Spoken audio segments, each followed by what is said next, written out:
किसने हक दिया? किसने हक दिया किसी गैर महरम लड़की को देखने का? क्या हमारी अपनी इस्लाह जरूरी नहीं है? अगर आपको कोई अपने बच्चे के रस्म में या अपने बच्चे के रिश्ते के लिए बुलाए, आप गैर महरम है तो आप वहां जा भी रहे रिश्ते की बातचीत करने, तो कह दीजिए लड़की को मैं नहीं देख सकता, मेरे कोई हक नहीं देखने का। क्यों नहीं बोलते आप? वहां चुप्पी क्यों साथ ली जाती है? ये हमारे माशरे का अलमिया है मेरे भाई। एक बार नहीं, अगर एक बार में लड़की का रिश्ता तय हो जाए तो लड़की खुशनसीब मानी जाती है। नहीं होता, नहीं होता, कभी नहीं होता। एक नहीं 10 बार वो लड़की किसी के सामने आती है और बार बार उसे तैयार किया जाता है, बार बार उसे कहा जाता है तुझे देखने आ रहे हैं, तुझे देखने आ रहे हैं। उस लड़की का 10वां रिश्ता टूट जाने के बाद क्या होता है? वो नफ्सियाती मरीजा बन जाती है। अगर खुदा ना खास्ता उसका रिश्ता कहीं लग भी गया, बातचीत हो गई, शादी तक भी हो गई, तो बाद में अगर किसी उसकी शौहर ने उसको तकलीफ पहुंचाई तो क्या सोचती है? इससे बेहतर था कि मैं रिश्ते की बातचीत करना तो कोई जरूरी नहीं कि लड़की के घर पर जाकर करो। आप लड़की को किसी रिश्तेदार के यहाँ बुला सकते हैं, किसी होटल में बुला सकते हैं। 3-4 अफराद जाओ, लड़के की माँ, लड़के के वालिद या जो है और 2 रिश्तेदार जाए, होटल में लड़की को बुला ले, वहां देखकर पसंद आए तो हाँ। इससे होता क्या है? लड़की की इज्जत नफ्स मजरूह नहीं होती है, महल्ले वाले उसको ताना नहीं देते। बहुत बड़ी बात है। ये लेकर जाओ, जरा सोचो। हमारे यहाँ अगर ये चीज आम हो जाए तो उस लड़की को उसके घर पे देखने के बजाय उसके किसी रिश्तेदार के घर देखा जाए और पूरी फौज जाने के बजाय सिर्फ 3 अफराद जाओ, रिश्ता तय कर दो, बात खत्म है। उसको उसके घर पे देखने का मतलब यह है कि आप उसकी इज्जत को तार करने जा रहे हो। अब वो सर उठाकर जी नहीं सकती। जब भी कोई आ रहा है ठुकरा के जा रहा है, जब भी कोई आ रहा है पता पसंद करके जा रहा है। महल्ले की लड़कियां, सहेलियां उसे ताना देकर उसकी जिंदगी होता क्या है हमारे पास माशरे में? अगर किसी लड़के की बातचीत किसी लड़की से हुई तो अब लड़की को देखने के लिए कितने लोग? 1 गाड़ी 2 गाड़ी नहीं, चलो पूरी फौज उस घर में जाना, लड़की तैयार होके आना। सबसे बड़ी बात तो यह है कि अब ये जितने मैं मिसालें दिया हूं सल्लल्लाहु के जमाने में, कहीं किसी दावत का जिक्र नहीं मिलता। मैं आगे बोलने वाला हूं, पहले सुनते जाओ। रिश्ता तय हो गया, बातचीत हुई है, लड़की देखने के लिए पूरी फौज जाती है और वहां पर औरतें इस कदर रहती हैं, भाई ठीक है लड़की देखने जाना है मगर उसके कई आदाब और शुरूत है। ऐसे नहीं है कि आप जो है लड़की पूरी फौज लेकर जाए। पहली बात तो यह है कि वहां औरतें जाती हैं, औरतें देख सकती हैं, लेकिन औरतें लड़की को ऐसा देखती जैसे कोई बिकाऊ माल हो। हाथ पलट के देखना, पैर देखना, जो है ये कपड़े हटाकर देखना, दुपट्टा उतारो वो देखेंगे, हम तुम्हारे बाल कितने बड़े हैं वो देखेंगे, तुम्हारे चेहरे पर कुछ है तो नहीं वो देखेंगे। चेहरा और हथेली 2 चीजों का देखने का जिक्र है। अगर किसी का रिश्ता लगा है तो उसका देखने का आप सल्लल्लाहु अलैहि वसल्लम की हदीस से मौजूद है। या पहले हदीस सुनो, उसके बाद बताता हूं। मैं मुगीरा बिन शुबा रज़ियल्लाहु अन्हु कहते हैं कि रसूलुल्लाह सल्लल्लाहु अलैहि वसल्लम के पास मैंने एक खातून के बारे में जो है जिक्र किया कि मैं उससे निकाह करना चाहता हूं, तो आपने फरमाया तुमने उसे देखा है?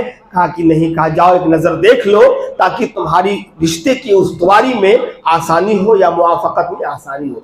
हज़रत जाबिर बिन अब्दुल्लाह कहते हैं कि मैंने आपसे सल्लल्लाहु अलैहि वसल्लम से जिक्र किया, मैंने एक औरत से निकाह करना है मुझे, तो आपने फरमाया जाबिर तूने देखा उनको? कहा कि नहीं। कहा जाओ देख लो, एक नजर मुमकिन हो तो तुम देख लो। मोहम्मद बिन मुसलमा एक सहाबी हैं, वो आप सल्लल्लाहु अलैहि वसल्लम के बारे में वो कहते हैं कि मेरा रिश्ता एक औरत से लगा, बातचीत चली, मैं उसको बाग में छुपकर देखने की कोशिश कर रहा था, किसी ने पीछे से आके पकड़ लिया। कहा ओ सहाबी हो कि ये काम करते हो? सहाबी हो के ये काम करते हो, छुप छुप कर लड़की देखते हो? वही मुसलमान ने कहा कि ओ सुनो इधर आओ। मैं क्यों देख रहा हूं मालूम है? रसूलुल्लाह सल्लल्लाहु अलैहि वसल्लम की हदीस है मेरे पास जनाबे आली। हदीस सुनो, आप सल्लल्लाहु अलैहि वसल्लम ने फरमाया जब तुम में से अल्लाह ताला किसी का रिश्ता किसी लड़की से लगा दे तो उसे चाहिए कि उसे एक नजर देख ले। इसलिए मैंने उसे देख लिया, मेरा निकाह भी उसी से होगा, मैंने देख लिया है। एक नजर देखने का जिक्र है हदीस में। पैर जो है आपके लड़की के हथेली और चेहरा, बाकी किसी और चीज का तस्करा नहीं है हदीस के अंदर।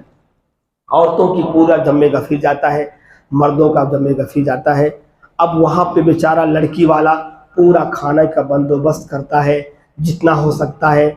और उसके बाद सबसे बड़ी बात तो ये है कि लड़की उन गैर महरम के सामने आती है। अल्लाह अकबर, तौबा करो, जेठ भी गैर महरम है, चचा भी गैर महरम है, यहां तक कि लड़के का भाई जिसको जेठ कहते हैं वो भी गैर महरम है। अगर उसकी बीवी, उसका शौहर इंतकाल हो जाए तो वो उसका भाई उसकी बीवी से शादी कर सकता है, बिल्कुल ये भी गैर महरम है। चचा, मामू, बहनोई भी उसके लिए गैर महरम है, जिसको आप लोग बहनी कहते हैं या हमारे यहाँ बहनोई उर्दू लफ्ज में कहते हैं, वो भी गैर महरम है। वो लड़की उन पूरे ग्रुप के सामने आती है और तमाम लोग देखते हैं, गैरत मर चुकी होती है। हमारे मुस्लिम माशरे में ये चीज मौजूद है। उस लड़की का क्या हाल होगा जब वो दिखा के बाहर अंदर जाती है और वहां से फोन आता है कि रिश्ता में मंजूर नहीं है। ये हमारे माशरे का अलमिया है।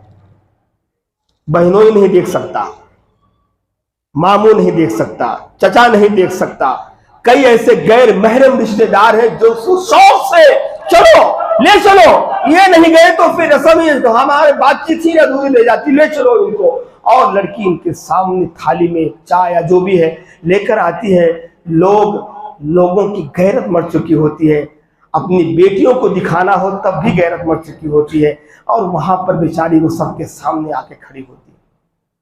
किसने हक दिया किसी गैर महरम लड़की को देखने का? क्या हमारी अपनी इस्लाह जरूरी नहीं है? अगर आपको कोई अपने बच्चे के रस्म में या अपने बच्चे के रिश्ते के लिए बुलाए, आप गैर महरम है तो आप वहां जा भी रहे रिश्ते की बातचीत करने, तो कह दीजिए लड़की को मैं नहीं देख सकता, मेरे कोई हक नहीं देखने का। क्यों नहीं बोलते आप? वहां चुप्पी क्यों साध ली जाती है? ये हमारे माशरे का अलमिया है मेरे भाई। एक बार नहीं, अगर एक बार में लड़की का रिश्ता तय हो जाए तो लड़की खुशनसीब मानी जाती है। नहीं होता, कभी नहीं होता। एक नहीं 10 बार वो लड़की किसी के सामने आती है और बार बार उसे तैयार किया जाता है, बार बार उसे कहा जाता है तुझे देखने आ रहे हैं। उस लड़की का 10वां रिश्ता टूट जाने के बाद क्या होता है? वो नफ्सियाती मरीजा बन जाती है। अगर खुदा ना खास्ता उसका रिश्ता कहीं लग भी गया, बातचीत हो गई, शादी तक भी हो गई, तो बाद में अगर उसके शौहर ने उसको तकलीफ पहुंचाई तो क्या सोचती है? इससे बेहतर था कि मैं शादी ना करती। सही बात है। 10 रिश्ते ठुकराने के बाद ये रिश्ता लगा है, अब ये भी मुझे तकलीफ दे रहा है, इससे बेहतर था कि मैं कुंवारी रह जाती, शादी नहीं करती। ये क्या जुल्म है मेरे भाई? इसका एक तरीका अपनाओ, ये नुस्खा लेकर जाओ, बताता हूं मैं आपको। रिश्ते की बातचीत करना तो कोई जरूरी नहीं कि लड़की के घर पर जाकर करो। आप लड़की को किसी रिश्तेदार के यहाँ बुला सकते हैं, किसी होटल में बुला सकते हैं, 3-4 अफराद जाओ, लड़के की माँ, लड़के के वालिद या जो है और 1-2 रिश्तेदार जाएं, होटल में लड़की को बुला लें, वहां देखकर पसंद आए तो हाँ। इससे होता क्या है? लड़की की इज्जत नफ्स मजरूह नहीं होती है, महल्ले वाले उसको ताना नहीं देते हैं। बहुत बड़ी बात है। हाँ, ये लेकर जाओ, जरा सोचो।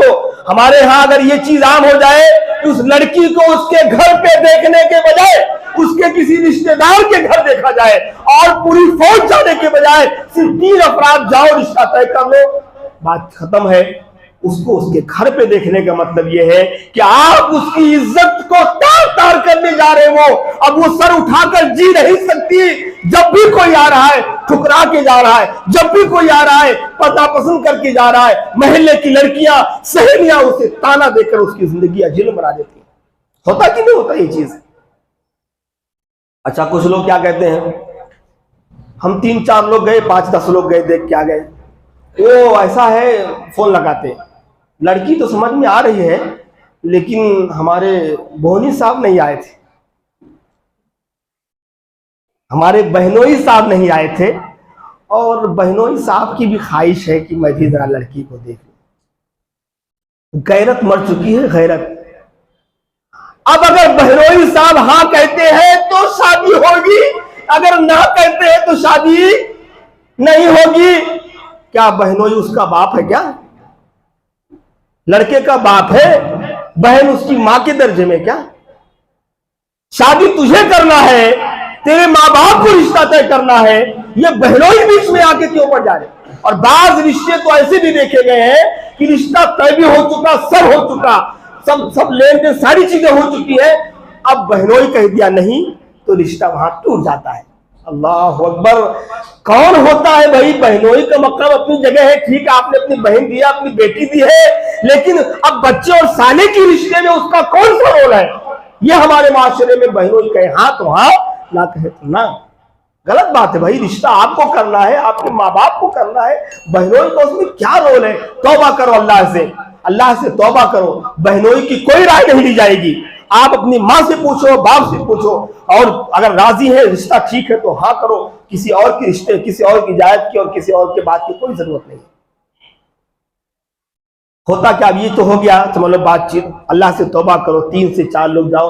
और मैं वाकई में ये बात जरूर कहूंगा कि हमारे पास यूपी में बहुत सारी जगहों पर, हाँ, रस्म की बात की, जो लड़कियों की बातचीत होती है, 2-3 अफराद जाते हैं, अक्सर लड़की को उनके घर पे नहीं दिखाया जाता है। यहाँ यूपी के लोग बैठे हैं, जानते होंगे, लड़की को उसके घर पे नहीं दिखाया जाता हमारे यहाँ, होटल में या किसी रिश्तेदार के यहाँ दिखाया जाता। क्यों? इसलिए कि लड़की को अगर 3 से 4 बार दिखाया गया और उसके मोहल्ले में उसको मालूम हो गया, लड़की के घर वालों को या उसके आसपास लोगों को, तो उसे जीना हराम कर देंगे, ये सबको मालूम है। लिहाजा घर में दिखाने के बजाय उस लड़की को किसी घर के रिश्तेदार के घर में दिखाया जाए, ताकि बात वहीं का वहीं रह जाए। अगर टूट भी जाए, ना पसंद भी की जाए, तो लड़की कम से कम इतना तो सोचे कि हाँ, मेरे घर वाले, मेरे आसपास के लोग नहीं जानते कि मेरा कोई रिश्ता आया था। ठीक है, ये चीज, इसकी इस्लाह करो मेरे भाई। मुआशरे में सब चीजों की जरूरत है। कैसा मुआशरा अपना बिगड़ा हुआ है, अल्लाह अकबर, शादी के लिए। फिर खैर